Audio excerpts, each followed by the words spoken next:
Is this the sneaker of the year? Is it? It's being labeled the sneaker of the year. Nah, I don't believe that. Not just yet. Nope. Why not? It's too early. People are labeling it the sneaker of the year, man. You gotta give me more. Look, I hear you. I get it. But shoe just got released on a shop drop last week. Exclusive access is coming. Mm-hmm. There's a live Nike sneakers app show up, I believe, tomorrow. Who knows? More pairs might be released there. Raffles, shoe needs to get in people's hands.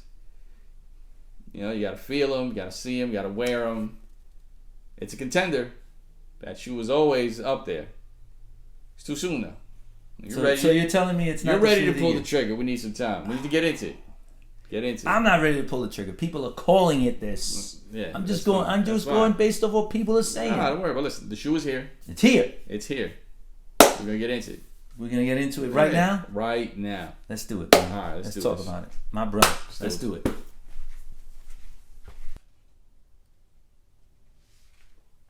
Jordan 3 was the first model designed by Tinker Hatfield going into the 87-88 season. Tinker added a visible air unit to the shoe. Along with the air unit, the most recognizable feature is the elephant print. Air Jordan 3 was also the first in the Jordan line to carry Jordan's signature logo, the Jumpman, a graphic of MJ jumping into the air. Listen, now a lot of people don't remember this because some of you weren't around in 1988. I was. Yes, I'm old. But this is the pamphlet that comes with the shoe. Now, if you look, it obviously gives you a tech breakdown of the shoe, right? So it tells you obviously the upper, the insole, the two air units, the forefoot, and the air unit for the heel, and the breakdown of the sole itself. Yeah, that upper is leather throughout the shoe. That has that visible air sole unit encapsulated in urethane. Forefoot air sole unit for comfort and cushioning.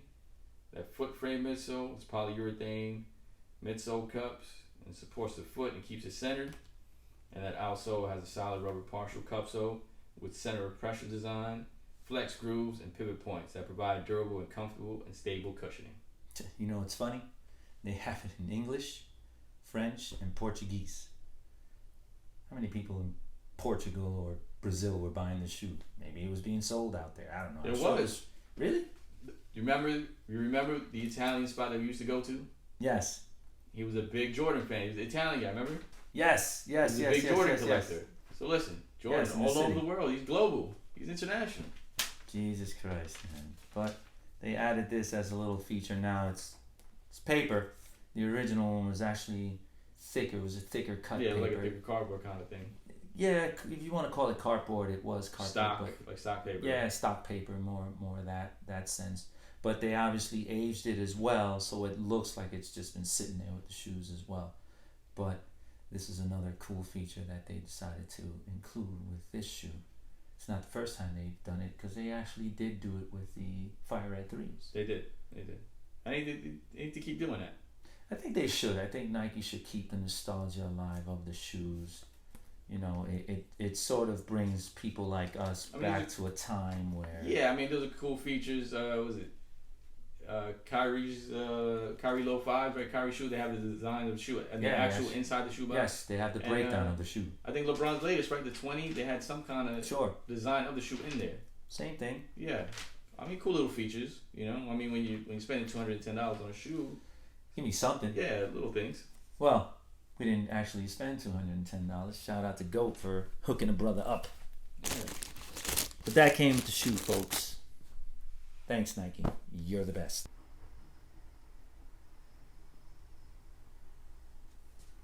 And there it is. The box looks a little destroyed or weathered or used, or it looks like it's been sitting around. Aged. Whatever. It's sitting in a vault. Yeah, well, Nike Air branding all around, the elephant print. True to a retro 1988. From the archives, from the attic. From the attic. Looks that way. Let's look at what the shoe is.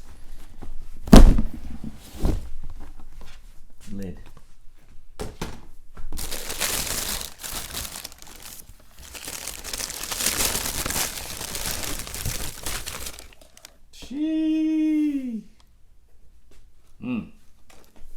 YouTube.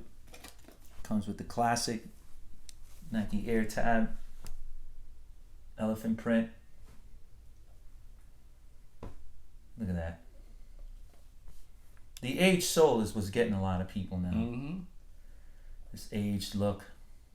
The shoe is just amazing. Takes me back to 1988. Don't cry, man. You want a tissue? You want a tissue? I'm good, man. I'm good. I'll cry later. I'll cry after this video. Now, not on the shoes. No, not on the shoes, because these will be worn. What Nike decided to do is they wanted to give us that sort of, hey, look at these that I found. They were just sitting there, right? And obviously with the aged sole, Nike wanted to show what shoes used to become from sitting around for so long back then. It's a great feature. A lot of people may not like it. I particularly love it. Right down to the eyelets, which are also in that. I see that eggshell or off-white or sail, as people have been calling it, which is actually a color. And it's just, what can you say about the shoe, man? It takes you back to a year and a time where no one ever heard of elephant print. No one ever heard of this. Now, the designer, who you... Tinker Hatfield. Yeah, I mean, what can you say?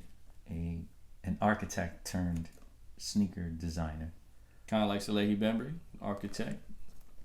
And rightfully so.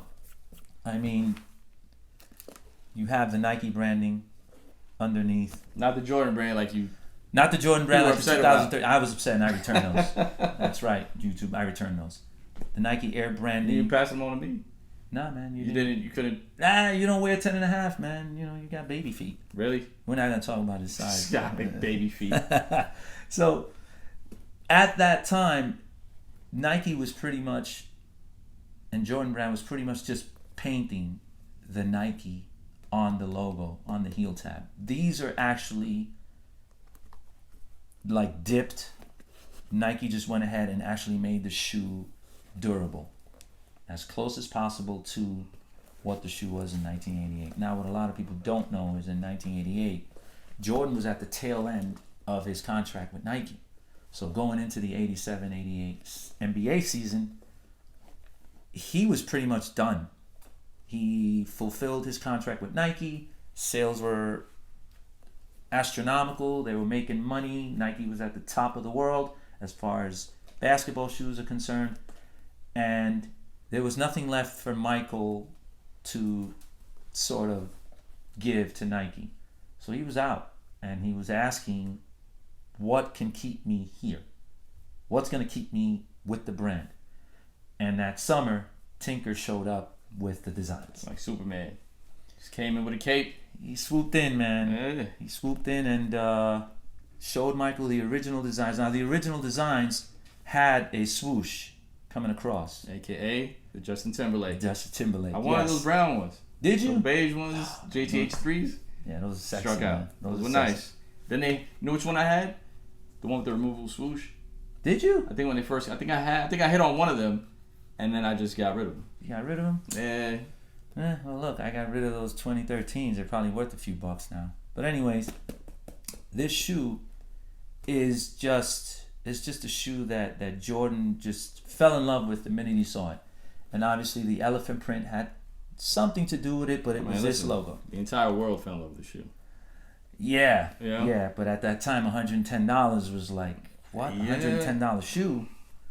Because that was the original pricing. Good luck finding a shoe worth $110 nowadays. Yeah, I don't even think Reebok is selling shoes for less than $110. Now, this is what got Michael back into the brand, and it's that Jumpman logo. Jumpman, Jumpman, Jumpman, Jumpman.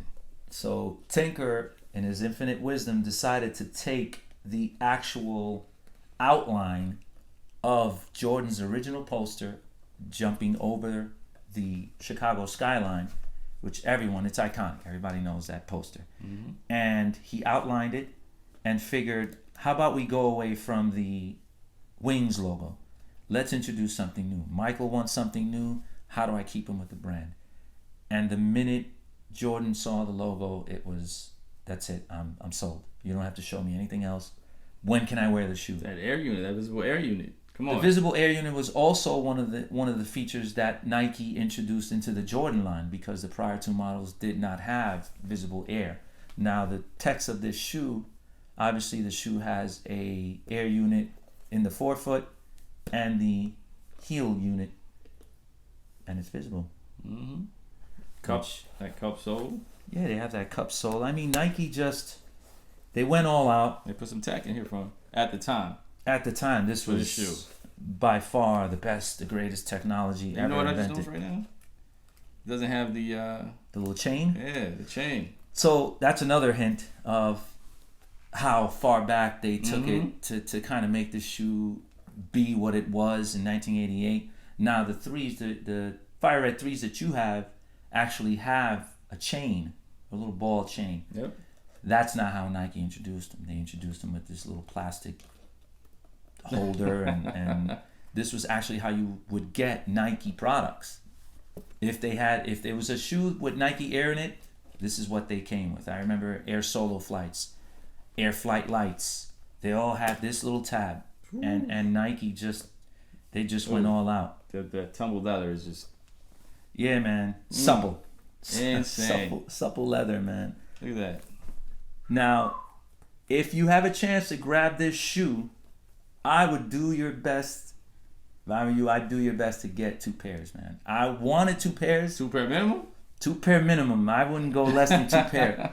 And I could not hit on that shock drop, man. You had to put in for each and every raffle, sign up for Discord channel, Soul Savvy, whatever, trade block, whatever you use. This is good.